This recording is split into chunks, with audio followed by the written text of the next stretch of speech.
পৃথিবীতে কত বিচিত্র ঘটনাই না ঘটে। কিছু ঘটনা দাগ কেটে যায় মানুষের মনে, যা থেকে যায় যুগ যুগ ধরে। মহাকাশ ও বিজ্ঞানের আজকের পর্বে আমরা শেয়ার করব তেমনই এক বিচিত্র ঘটনার। মানবজাতি যতই আধুনিক হয়ে উঠুক, বর্ণবাদ, জাতি বৈষম্যের মতো ঘৃণ্য বাধা ধরা চিন্তাভাবনা থেকে এখনো বেরোতে পারেনি। আর ঊনবিংশ শতকে এই বিষয়গুলো নিয়ে সমালোচিত হওয়া বা জনসম্মুখে আলোচিত হওয়া যথেষ্ট অভিপ্রেত। ছবিটিতে যাকে দেখছেন তার নাম জুলিয়া প্যাস্টোরানা। জুলিয়া প্যাস্টোরানা ছিলেন একজন দয়ালু হৃদয়ের তরুণ মেক্সিকান মহিলা, তবে তিনি দ্য মোস্ট হেডিয়াস ফেস হিসেবে আখ্যায়িত। তিনি একজন শিল্পীও ছিলেন, যার সম্পূর্ণ জীবনটাই কেটেছে খুব কষ্টে। শিল্পীর সম্মান তো দূরের কথা, মানুষ হিসেবে প্রাপ্য সম্মানের ন্যূনতমটুকু পাননি তিনি। তার জীবদ্দশার সময়কাল ছিল খুবই ক্ষুদ্র। মাত্র ২৬ বছর বয়সে পৃথিবীর মায়া ত্যাগ করেন তিনি।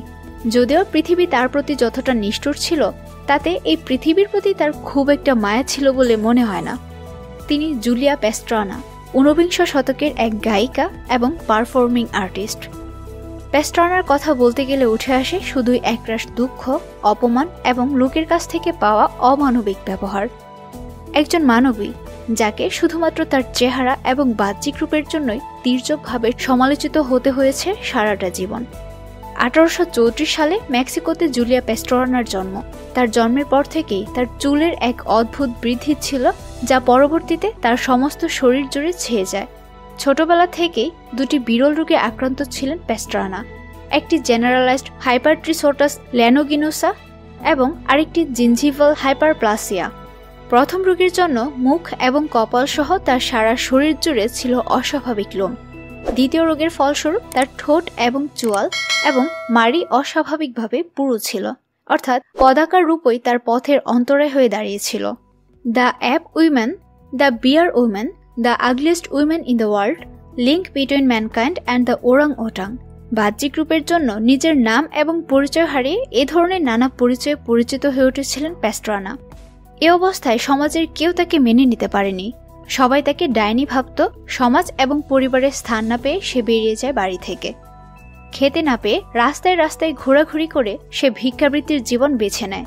তারপর একদিন এক ব্যক্তির সঙ্গে তার পরিচয় হয়, যে সার্কাসে কাজ করত। লোকটি জুলিয়াকে সার্কাসে কাজ করার জন্য প্রস্তাব দিলে সেও রাজি হয়ে যায়। এরপর জুলিয়ানা প্যাস্টোরানা হয়ে উঠল সার্কাসের এক অদ্ভুত চরিত্রের প্রাণী, যাকে দেখার জন্য লোকেরা ভিড় করত এবং প্রচুর টাকা দিত। এই বিষয়টি তার খুব খারাপ লাগতো। তার মন কখনোই এমন কাজ করতে চাইত না। কিন্তু সে খাবে কি, সে থাকবে কোথায়? অন্য কোনো বিকল্প তার হাতে ছিল না বিধায় নিজের অনিচ্ছা সত্ত্বেও সে এই সার্কাস দলেই থেকে গেল। অল্প সময়ে জুলিয়ানা প্যাস্টোরানা তার শো দেখিয়ে প্রচুর পরিমাণে অর্থ এবং খ্যাতি অর্জন করতে লাগলো, যা দেখে শেষ পর্যন্ত সার্কাসের পরিচালক থিওডোর ল্যান্ড তাকে বিয়ে করার সিদ্ধান্ত নেয়। এই বিবাহটি মেক্সিকোর ইতিহাসে অন্যতম একটি বিখ্যাত বিবাহ ছিল।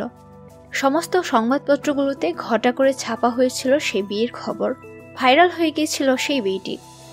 সাধারণ মানুষ জিজ্ঞেস করতে শুরু করলো, সার্কাসের পরিচালক থিওডোর ল্যান্ড কিভাবে একটি ১৩৫ সেন্টিমিটার লম্বা দূতকে বিয়ে করল? যথেষ্ট আশ্চর্যজনক হলেও সত্যি।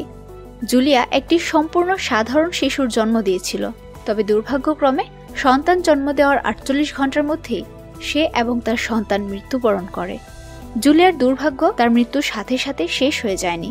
তার লোভী স্বামী তার দেহকে মমি বানানোর সিদ্ধান্ত নিয়েছিল, যাতে করে লোকেরা তার মৃত্যুর পরও এই অর্ধ বানর এবং অর্ধ মানবরূপী দানব দেখার জন্য অর্থ প্রদান করতে পারে। জুলিয়ানা প্যাস্টোরানার মমি দেহটি বহুবার চুরি হয়েছিল। দেহটিকে সর্বশেষ পাওয়া যায় ২০০৫ সালে নরওয়ের এক ডাস্টবিনে। অবশেষে ১৫০ বছর পরে জুলিয়ার মৃতদেহটিকে স্বাভাবিক মানুষের মতন করে সমাধিস্থ করা হয়। এভাবেই শেষ হয় জুলিয়ানা প্যাস্টোরানার দুঃখী জীবনের। একজন মানুষ মাত্র ২৬ বছরের জীবনে এতটা জনপ্রিয় হয়েছিলেন শুধুমাত্র তার দুর্ভাগ্যের জন্য।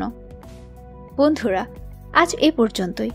আবারও কথা হবে সায়েন্স ইলুমিনেশনের নতুন কোনো পর্বে আমাদের জানা অজানা কোনো বিস্ময়কর ঘটনা নিয়ে। সে পর্যন্ত সবাই ভালো থাকুন, সুস্থ থাকুন আর নতুন নতুন তথ্য পেতে চোখ রাখুন আমাদের চ্যানেলে। ধন্যবাদ।